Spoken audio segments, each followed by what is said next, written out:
everyone, and welcome to this taster session for music and music technology. This session is entitled Musical Borrowing and Digital Sampling in Music. This talk encompasses issues across the study of music and music technology, so it is appropriate for prospective students looking to study either the music or music technology degree programs at Keele University. So welcome to this virtual taster session that you would normally have had on campus. My name is Dr. Manuella Blackburn, and I'm currently one of the lecturers in music technology at Keele University. My research interests are focused on electronic music, sampling and composing. This taster session delves into the concepts of musical borrowing and digital sampling. I'm planning to refer to a number of works from the repertoire here, so I hope you can look these up on YouTube as I go along. This will allow you to hear all sorts of weird and wonderful examples of musical borrowing in action. This topic evolved out of my own research interests, observing acts of borrowing and sampling. The more examples I came across and listened to, the more curious I became with the idea of musical recycling and how ideas from the past can continue to fuel new creativity long after their initial appearances and heyday. I've also recently published an article and editorial focused on the collection and expansion of terminology used to describe musical borrowing and sampling, which was very revealing on the scale of language in use for this, which I'll discuss a little later on. So what is musical borrowing? This can be defined as taking something from an existing piece of music and using it in a new piece. This something may be anything from a melody to a structural plan, but it must be sufficiently individual to be identifiable as coming from this particular work. This quote is from Peter Burkholder, a leading researcher and academic in musical borrowing. This quote describes the action of taking something musical and inserting it into something new. We can imagine here that the extraction could be of a 4-bar phrase from a piano sonata being taken and used within a new composition, perhaps as the starting point or inspiration for a new piece. This quote also suggests that it's not just melodies that can be borrowed, so things like chords, intervals, structural plans, phrasing patterns and rhythms may also be up for grabs in instances of musical borrowing. You might be asking yourself, why study musical borrowing? It's a good question, and the main reasons are that we can learn a lot from composers who have looked at other musical genres, time periods and cultures.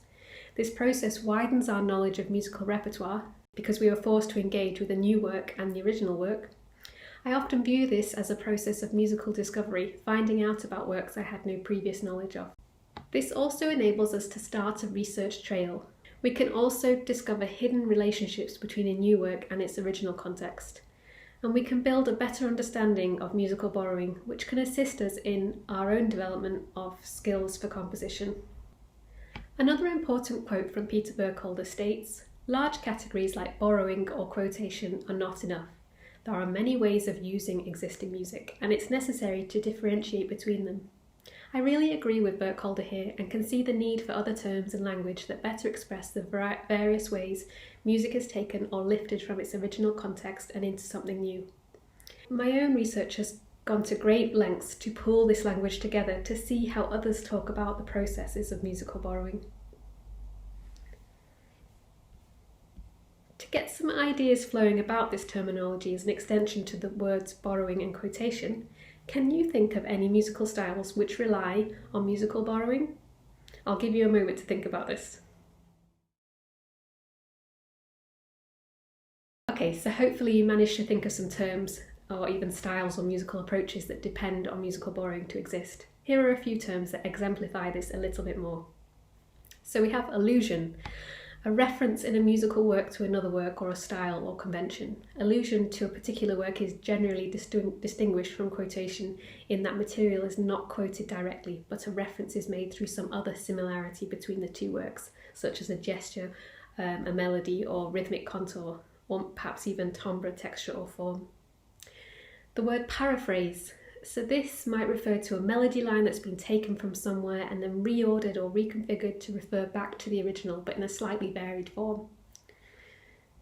The word sampling here, taking a sound or recording from an environment or an instrument or another source entirely and using it within a new work. So I think we're all familiar with that term sampling and have examples that easily come to mind for that.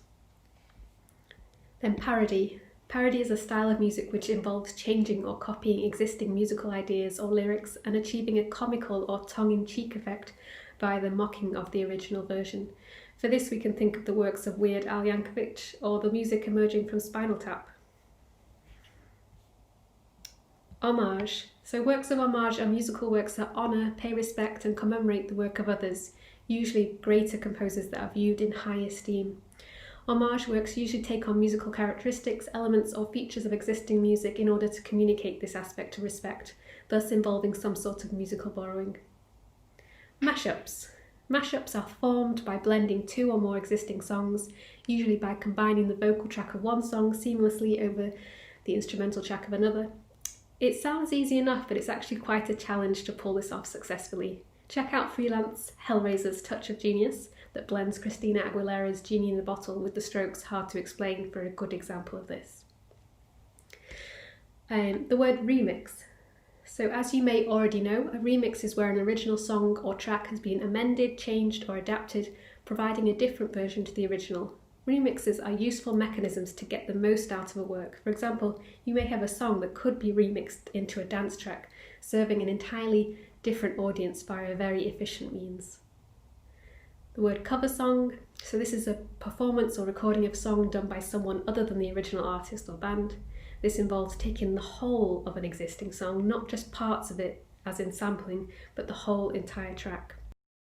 So let's get some examples of musical borrowing in action. I have selected repertoire from chart music for the purposes of demonstrating this in pop music, but this process could be easily achieved in areas of electronic music, instrumental music and beyond. So here are 4 examples of artists all engaging with musical borrowing. I've chosen these 4 for their relatively recent status and for their explicit use of sampled or borrowed content. The borrowing is blatant in all 4, and there is a sense of dependency upon the borrowed material. If you pull this borrowed material out the mix, there would certainly be something missing. So for the first one, A.J. Tracey's Lab Program, this samples a line of Georgia Smith's Wandering Romance. The lyrics are something along the lines of, no one knows the pain, no one sees what I see in you, no one feels the same, no one sees myself like you do. So what is curious here in this work is the pitch shifting or the transposition of the sampled content. In the original, Georgia's lyrics take on a very sombre or soulful sound, but in the new version they now appear faster and much higher than they sounded in the original. So we can talk about this within the context of the term modification as a means to better understand what has happened to the sample in its transference. So in its new appearance, we see the lyrics now take a more upbeat, forward-driving vibe as Ladbroke Grove exhibits. Next example, Haim's Summer Girl. This contains a sample from Lou Reed's Walk on the Wild Side. This overt use of an iconic bass line enables Summer Girl to exhibit the same carefree, easy listening vibe of Lou Reed's original. Haim's release of the work as a summer hit clearly aimed for the chilled, laid-back feel, reliant on this sample's appearance. In Lil Nas X Old Town Road, this features a sample that's talked about quite widely. This sample is actually part of a 3-step process, since the original sample from the 9 Inch Nails was sampled by producer Young Keo in the first instance in his beat-making venture. This new track was then taken up and sampled by Lil Nas X in his work Old Town Road. The final example I have here is Ariana Grande's 7 Rings, which uses a melody from Rodgers and Hammerstein's My Favourite Things, a famous song featured in The Sound of Music. Here we do not have a direct lifting of audio, so sampling is not taking place. Instead, we have the uptake of an existing melody, re-performed for the purpose of this new song. The collision of a 1950s show tune with a contemporary pop princess seems like an unlikely combination, but it appears to work here, observing the success it has had as a #1 hit in 2019 across the world. My own research has taught me that durations are very important to consider when thinking about sampling within music. So here you can see a diagram of all possible samples that could be extracted from an existing work. So it ranges from the very small, so from the size of a grain, and all the way to the entirety of a work. So we can start to think about how much of a work is taken where we want to start analysing sampled music. Some further examples of sampling that get me particularly excited include those that exhibit very wide genre or era leaps. What I mean by this is those works that look to far out or distant genres or times for their sampled content. These distant pairings seem so unlikely and unconventional that this contributes to their appeal or originality of hybrid content.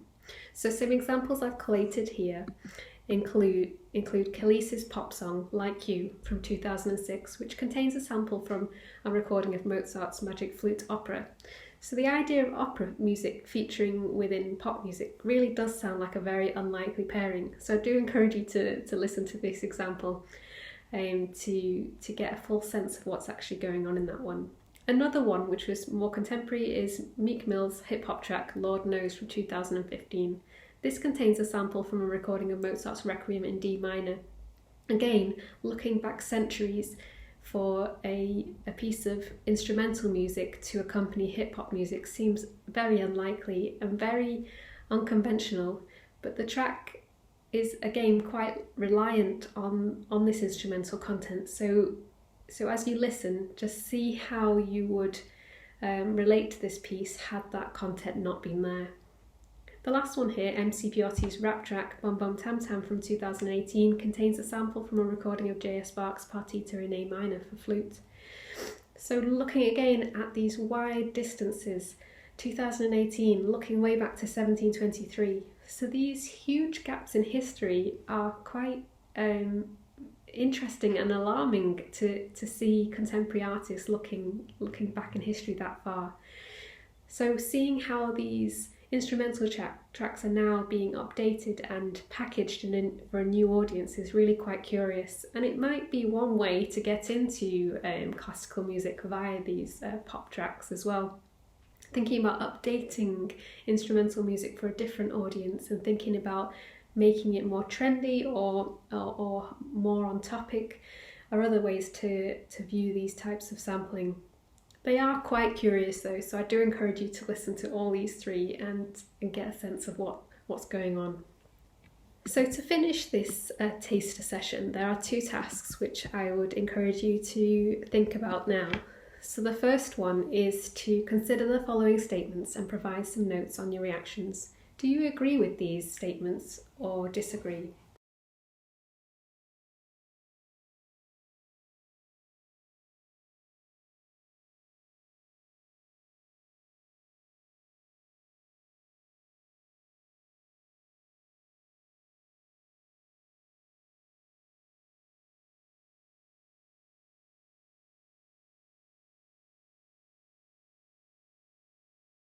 So many thanks for listening to this taster session. Any questions, please get in touch and hopefully see you at Kiel soon.